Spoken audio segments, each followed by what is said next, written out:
budget ng maaga-aga. Sa dami ng projects, Sana dumami pa kasi siyempre malaki yung gastos ng kasal. Tsaka may iba pang personal na gastusin eh.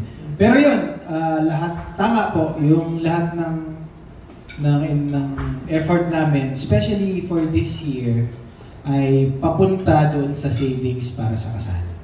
So, yun. Ay invited silang lahat. Hindi. Tinabla lahat.